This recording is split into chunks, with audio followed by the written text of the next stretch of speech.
नमस्कार। आज हम इंडस्ट्रियल डेवलपमेंट औद्योगिक विकास भारत में औद्योगिक विकास का अध्ययन किस प्रकार से हुआ है उसके बारे में अध्ययन प्रारंभ करते हैं। भारत के औद्योगिक विकास का अध्ययन आज हम 3 चरणों में समझेंगे। पहला चरण 1950 से 1965, दूसरा चरण 1965 से 1990 और तीसरा चरण 1990 का दशक और आर्थिक उदारीकरण का दौर और उसके बाद में आने वाले वर्षों में होने वाला औद्योगिक उत्पादन और उसका विकास। 1948 में कोयला, स्टील, विमानन, पेट्रोलियम उद्योग आदि पर राज्य के साथ नियंत्रण का अधिकार आरक्षित करने का निर्णय लिया गया।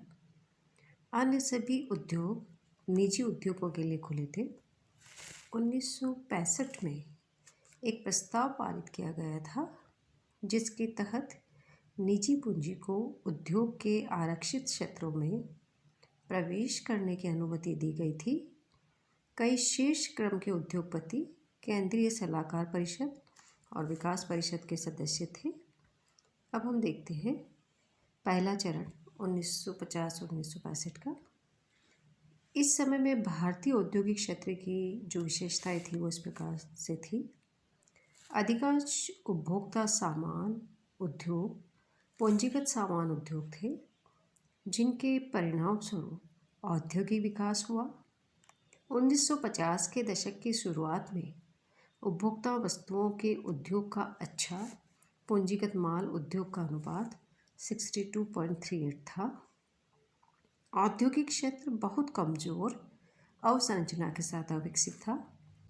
औद्योगिक क्षेत्र के लिए सरकारी समर्थन की कमी थी। चौथा इसमें था उद्योगों के स्वामित्व की संरचना और एकाग्रता कुछ ही हाथों में थी। तकनीकी और प्रबंधकीय कौशल कम आपूर्ति में थे।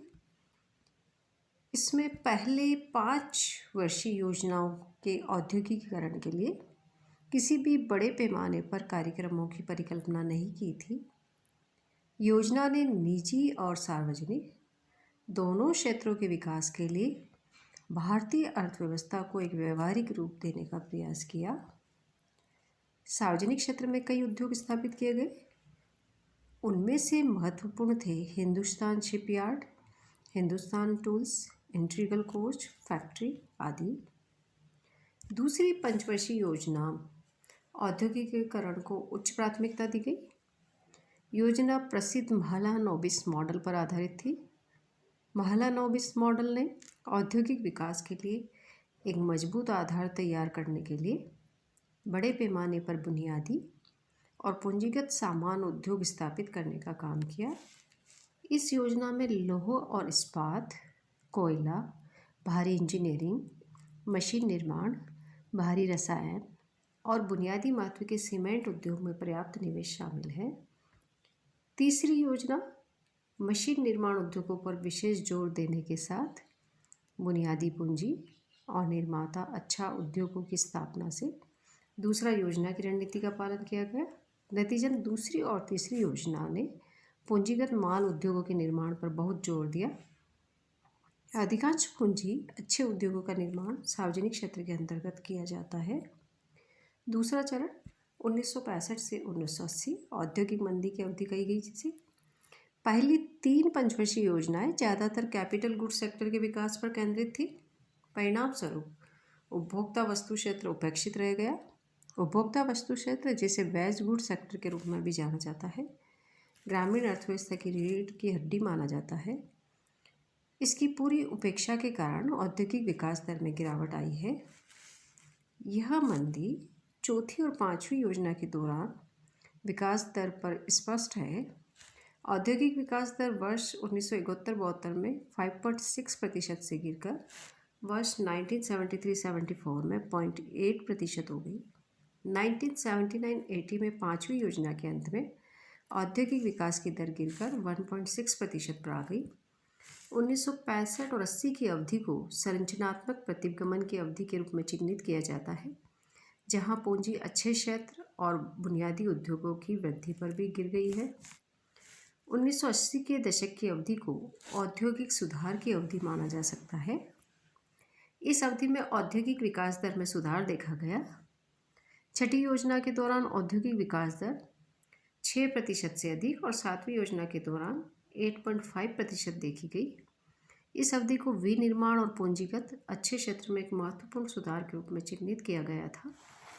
औद्योगिक क्षेत्र के पुनरुद्धार में सबसे महत्वपूर्ण अवलोकन यह था कि पुनरुद्धार भारतीय उद्योगों की उत्पादकता में वृद्धि के साथ निकटता से जुड़ा हुआ है। वर्ष 1991 ने आर्थिक उदारीकरण के एक नए युग की शुरुआत की। भारत ने औद्योगिक क्षेत्र के प्रदर्शन में सुधार के लिए प्रमुख उदारीकरण का निर्णय लिया, जिसमें पहला था औद्योगिक लाइसेंस का उन्मूलन, व्यवसाय शुरू करने के लिए प्रक्रियाओं का सरलीकरण और नियामक की आवश्यकता।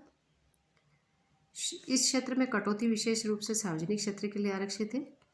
चयनित सार्वजनिक क्षेत्र के उपक्रमों का विनिवेश, विदेशी निवेशकों को भारतीय फर्मों में निवेश करने की अनुमति थी। व्यापार और विनिमय दर नीतियों का उदारीकरण, सीमा शुल्क कर्तव्यों की संरचना में युक्तिकरण और बड़े पैमाने पर कमी, उत्पाद शुल्क में कटौती, व्यवसाय को बढ़ावा देने के लिए आय और कॉरपोरेट करों में कमी। 1990 के दशक की अवधि में सुधार के बाद की अवधि में उद्योग की औसत वार्षिक विकास दर 8% के करीब थी, जो 1990 के दशक में गिरकर 6% हो गई। आठवीं योजना में विकास दर 7.3% थी, जो लक्षित विकास दर के समान थी। नवीं योजना में विकास दर 6% थी, जो कि 8.2% की लक्षित दर से काफ़ी कम थी। इसके अलावा इस क्षेत्र में नवीं योजना के पिछले कुछ वर्षों में अपने सबसे खराब प्रदर्शन को देखा और विकास केवल 2% तक गिर गया।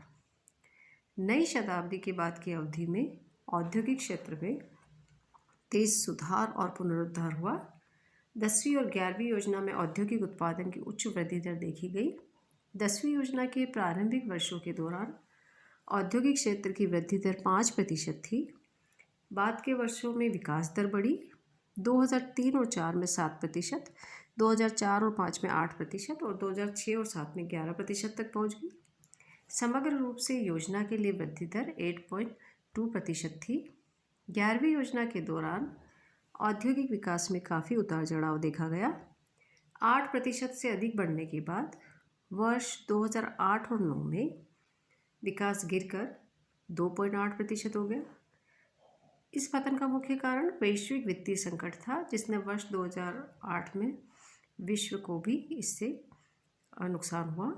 औद्योगिक विकास वर्ष 2009 और 10 में ठीक होने लगा और 10% की ऊंचाई को छू गया। कुछ असफलताओं के बाद औद्योगिक विकास वर्ष 2010 और 11 में फिर से 8.2% तक पहुंच गया। आगे अब हम देखते हैं 2011 और 12 से शुरू होने वाली अवधि में औद्योगिक विकास और उत्पादन में भारी मंदी देखी गई। अवधि के दौरान मंदी के भी कुछ कारण हैं। इस अवधि में वैश्विक वित्तीय संकट के कारण विकसित पश्चिम देशों से निर्यात के लिए कमज़ोर मांग, घरेलू मांग में मंदी, लगातार उच्च मुद्रास्फीति के कारण और भारतीय रिजर्व बैंक द्वारा ऊंचा ब्याज, निजी क्षेत्र द्वारा निवेश पर कमज़ोर रिटर्न के कारण निजी निवेश में मंदी, सार्वजनिक क्षेत्र के बैंकों के बढ़ते एनपीए के कारण उनके द्वारा दिए गए कमज़ोर ऋण और उधार की पेशकश की गई, निजी क्षेत्र की पिछली परियोजनाओं की विफलता, कम राजकोषीय घाटे को बनाए रखने के रुख के कारण सार्वजनिक निवेश बढ़ाने के लिए सरकार की अनिच्छा, अनिश्चित ग्लोबल रिकवरी, यूरोपीय संकट, मुख्य रूप से कमज़ोर चीनी विकास के कारण अंतर्राष्ट्रीय कमोडिटी बाज़ारों में वस्तुओं की कीमतों में मंदी और कीमतों में कमजोरी ने भारतीय कृषि क्षेत्र को प्रभावित किया, जहां कृषि वस्तुओं की कीमतें कम बनी हुई है, जिससे ग्रामीण क्षेत्र में काफ़ी नुकसान हुआ है। 2011 के बाद आईआईपी की वार्षिक वृद्धि दर में गिरावट आई है। आईआईपी 2010 और 11 में 8.2% से गिरकर 2012 में 2.9% हो गया। 2012 और 13 में आईआईपी 1.1% तक गिर गया। 2013 और 14 में नकारात्मकता 0.1% और 2014-15 में 2.8% रही। इस प्रकार आज हमने भारत में जो औद्योगिक विकास के जो चरण थे और उसमें किस प्रकार से कमी और वृद्धि हुई है, उसका हमने एक आकलन समझा। धन्यवाद।